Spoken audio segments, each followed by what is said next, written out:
সিরাজদি খানের সাংবাদিক পরিচয়ে ডাকাতিকালে ২ ডাকাতকে আটক করেছে স্থানীয় লোকজন। বৃহস্পতিবার ভোররাত্রে সিরাজদি খানের মালখানগর এলাকায় ডাকাতিকালে ১ লাখ টাকাসহ একটি পিস্তল ও একটি মোটরসাইকেল উদ্ধার করে স্থানীয় লোকজন।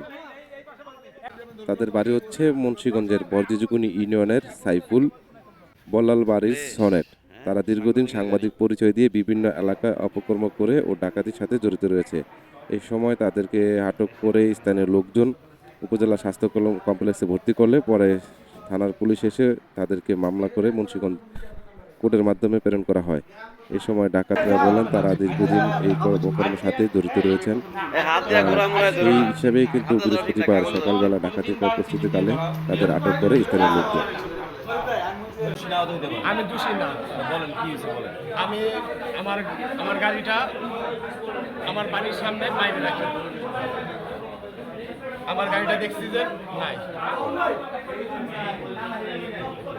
গাড়িটা নাই। আমি দেখলাম যে গাড়ি নেই। ওরা আমি আমার গাড়ি কই এমন সময় আরেকজনের একটা গাড়ি রাখার পরে আমার এখানে রেখে গেছে গাড়ি আমার। আমি বন্ধুনায় দিতেছি যাইতেছি, গাড়ি দিচ্ছে না। পরে বললাম যে অ্যাক্সিডেন্ট হয়েছে। এই শুনে আমি দূরে গেছি, আমার গাড়ি কে নিল। কয়টার সময় শুনলেন?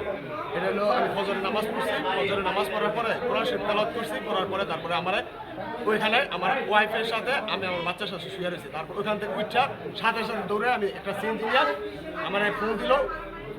ফোন দেওয়ার পর আমি সিএনজি নিয়ে ডাইরেক্ট কিছু উনারে নিয়ে তারপর আসছি। আসার পর আমি বললাম এটা আমার গাড়ি।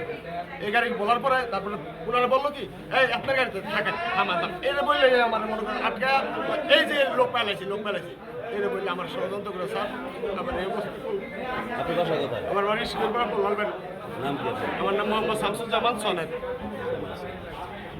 আর আমার বাবা বল্লালবাড়ি পাঞ্চকের সভাপতি।